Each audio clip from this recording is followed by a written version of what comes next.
Hello, my name is Connor Rickman, and I'm the director of The Whole Lot feature film that is making its world premiere closing night of the Philadelphia Independent Film Festival 2022.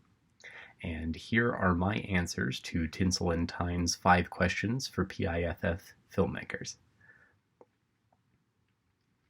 The main inspiration for my film was what story can we tell in the most compelling way possible given our limitations and our resources?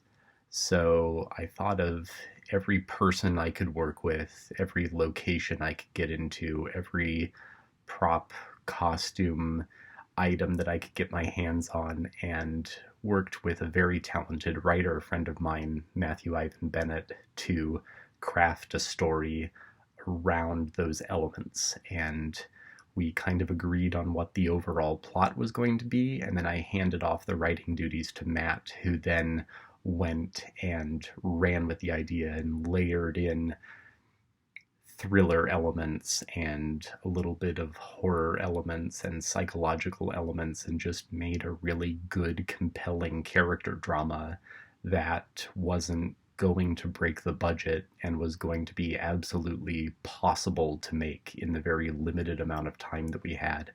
And I'm just so grateful that it didn't expand beyond what was possible for us.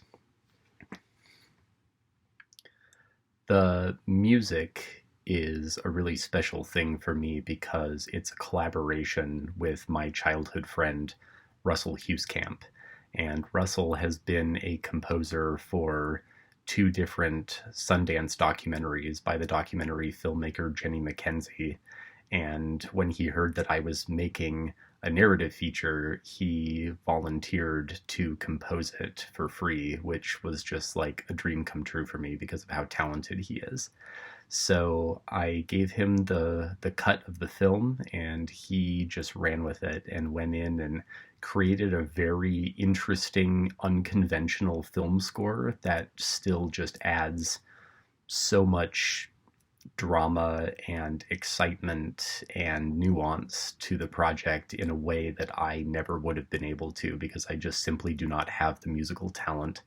And then there's also an original song in the film that the writer, Matthew Bennett, wrote the lyrics for, that was performed by one of the characters. And then for the end credits, Russell made a version of that song where he performed it in his own way, which was just fantastic. And I think you'll agree that it makes a very good and interesting conclusion to the film. There was definitely a point where we did not think we were going to finish. And we had shot this film in the winter of 2018, and we did 2 edits in the year following, and realized that we still needed to go back and film a little bit more in order to have a nice, coherent ending. And so we had to wait for it to be winter again, and went back and we picked up some shots at the end of 2019. And then we started to put it together again.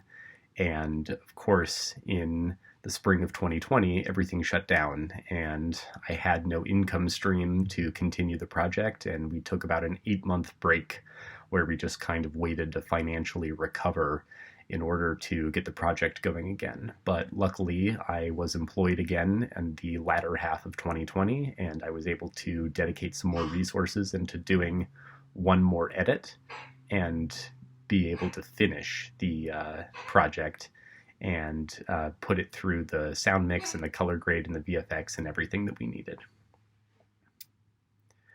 The creative team on this was just my ideal group of people to work with. They are close friends, collaborators, people that I would trust with so many things that I've done. And I'm just so grateful to have had them around. Temba was my roommate when the 2 of us went to the Cannes Film Festival together. The whole cast, Blake, Aaron, and Sarah.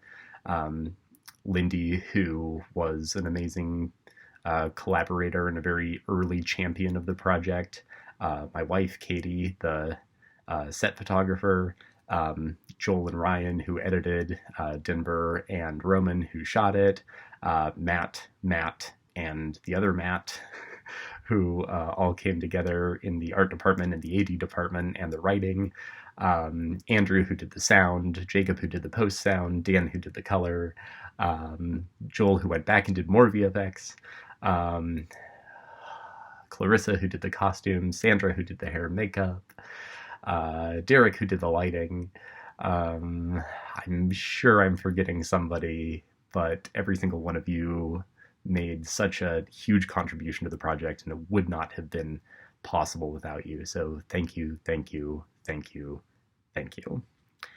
And 5 of my favorite films, which have influenced me to be a filmmaker. I have not prepared this list, so here it goes.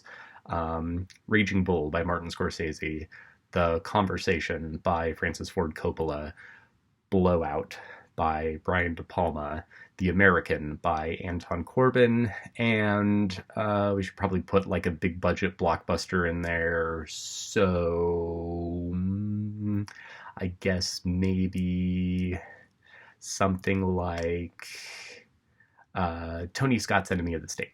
Love that one. Thank you so much for having me, and see the whole lot closing night of Philadelphia Independent Film Festival. Thanks.